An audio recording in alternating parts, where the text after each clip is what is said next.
नमस्कार बंधुरा केमन आছেন सबाई। आज के रान्नाघरे चले एलाम। आदा बाटा, रसुन बाटा, कर्नफ्लावर, मयदा, सोया सस, चिली सस, टमाटो सस, ভিনিগার, গোলমরিচ নিয়ে নিলাম। আজকে চিলি চিকেন বানাবো। চিকেনটা ম্যারিনেট করে রেখেছি, বোনলেস চিলি চিকেন। রসুন, গোলমরিচ, আদা আর একটু ভিনিগার দিয়ে ম্যারিনেট করে রেখেছিলাম 30 মিনিটস। এবার একটু ময়দা, কর্নফ্লাওয়ার দিয়ে দিলাম আর দুটো কাঁচা ডিম দিয়ে দিচ্ছি আর নুনও দিয়ে দেবো। অনেকে শুধু এগ হোয়াইটটা দেয়, কিন্তু আমি এগ ইয়কটাও দিই, দুটোই দিই, কুসুম আর সাদাটা। নুন মিশিয়ে দিলাম আর একটু গোলমরিচও দেবো। আর রসুন বাটা দেওয়া আছে, সামান্য আদা বাটা দেওয়া আছে আর গোলমরিচ দেওয়া আছে। ভালো করে হাত দিয়ে মাখিয়ে নিচ্ছি।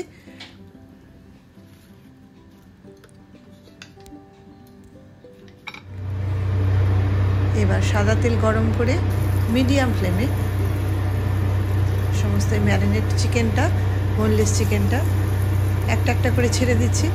এটা কিন্তু খুবই হালকা আছে, অনেক সময় নিয়ে ধৈর্য ধরে করতে হবে।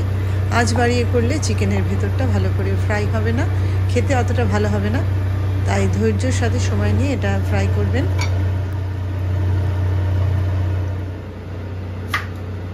আর এদিকে ক্যাপসিকাম আর পেঁয়াজ, এগুলো স্কোয়ার আকারে এরকমভাবে কেটে রাখছি। পেঁয়াজটা একটা একটা করে ছাড়িয়ে এইভাবে, ক্যাপসিকামটাও এইভাবে ছাড়িয়ে রাখবো।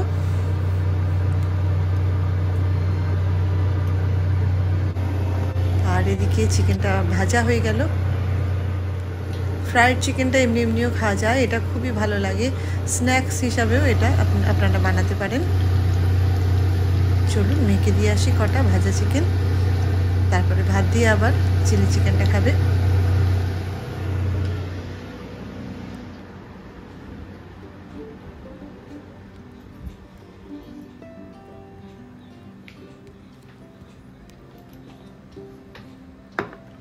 খেয়ে দেখ কেমন হয়েছে।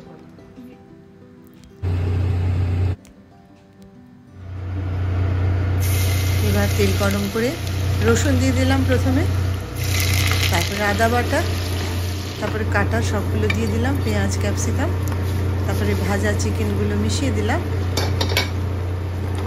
এবার একে একে টমেটো সস, চিলি সস, গোলমরিচ বা ব্ল্যাক পেপার, ভিনিগার দিয়ে দিলাম সামান্য, সোয়া সস দিয়ে এবার সামান্য নাড়াচাড়া করে নিচ্ছি।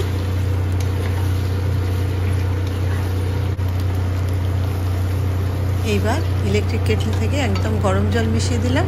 এতে কিন্তু ঠান্ডা জল আপনারা ইউজ করবেন না, সবসময় গরম জল দেবেন। ময়দা, কর্নফ্লাওয়ার গোলাটা মিক্স করে দিলাম। এবার ঢাকা দিয়ে লিডটা দিয়ে ঢিমে আছে 10-15 মিনিট হলেই রেডি হয়ে যাবে। এবার মেখে ভাতটা সার্ভ করে দিলাম। ভালো থাকবেন বন্ধুরা।